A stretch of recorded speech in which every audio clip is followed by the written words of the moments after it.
ในอดีตประเทศลาวเป็นประเทศที่อุดมสมบูรณ์หากมีไปด้วยทรัพยากรธรรมชาติมีภูผาประดงและหินของประเภทนี้อันดีงามในหน้ามีป่าในนามีข้าวในดงมีลำไม้ใหญ่แต่ถึงปัจจุบันนี้ป่าไม้ถูกทำลายเหี้ยล้นเมือง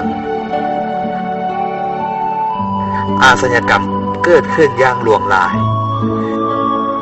จึงก่อให้เกิดเศรษฐกิจตกต่ำทั้งหมดนี้เกิดจากมวลมนุษย์ที่ถอกเทสิ่งเศษเหลือสู่ธรรมชาติคนเฮาลืมค่าเงาและค่าจริยธรรมทรัพยากรถูกนำใช้อย่างฟุ่มเฟือยก่อให้เกิดการบริโภคนิยมระหว่างคนในเมืองและชนบทการที่อยู่อาศัยที่แตกต่างจากกันถ้าเทียบถึงการพัฒนาในปัจจุบันทำกับการสร้างบ้านส่วนหลายแล้วมันจะเน้นเศรษฐกิจให้ดีขึ้นเท่านั้นบ่แง่ถึงธรรมชาติวัฒนธรรมและจิตใจและร่างกายเน้นแต่เศรษฐกิจให้ดีอย่างเดียวดังนั้นจึงสวมโยงมาถึงในอนาคตถึงเศรษฐกิจจะดีขึ้นเท่าใดวัฒนธรรมธรรมชาติและร่างกายของเขาจะเกิดมีแต่ความทุกข์ขึ้นแต่ถ้าหากเขาเปลี่ยนเป้าหมายการพัฒนาเศรษฐกิจมาเป็นความสุขของชุมชนและสังคมฟื้นฟูและสร้างสีเสาให้มีความมั่นคงเสมอกันการศึกษาที่เน้นให้เข้าใจห้างเงาของตนเองและคุณค่าของคนเสริมสร้างความมุ่งอาสามารถและการเห็นรู้ทางด้านจิตวิญญาณจึงก่อให้เกิดความสุขเศรษฐกิจจิตใจห่างกายวัฒนธรรมและธรรมชาติเกิดมีการสมดุลกันจึงก่อให้เกิดมีความสุขดังนั้นโครงการสวนไม้ลาวจึงมีการฟื้นฟูป่าสร้างจิตสำนึกให้ฮักบ้านเกิดและสิ่งแวดล้อม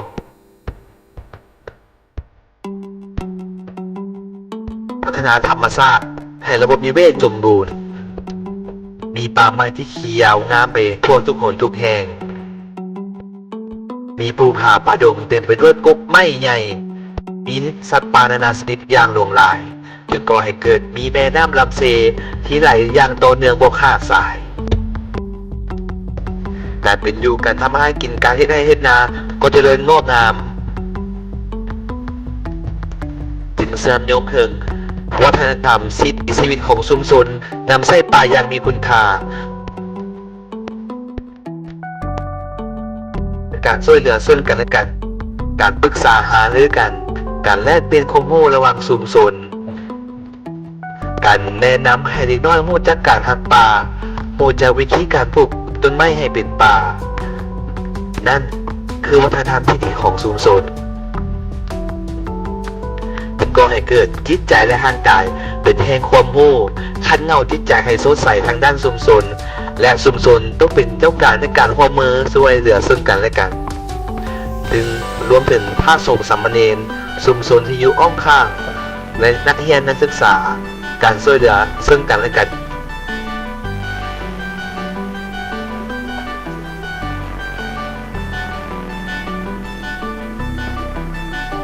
จึงก่อให้เกิดเศรษฐกิจเป็นแหล่งอาหารตลาดสำคัญสำหรับชุมชนการเป็นอยู่แบบพอเพียง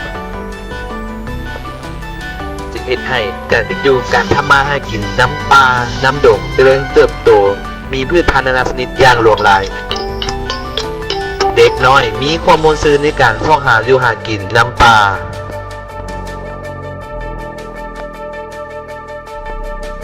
การเรียนรู้ที่ลงลึกถึงจิตวิญญาณ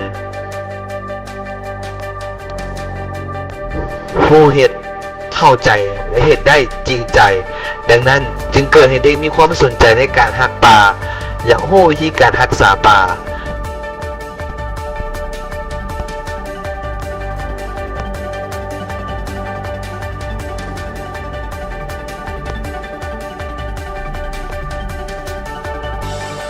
ดังนั้นโครงการสวนไม้ลาวจึงสร้าง4 เสาให้มั่นคงและยืนยงตลอดไป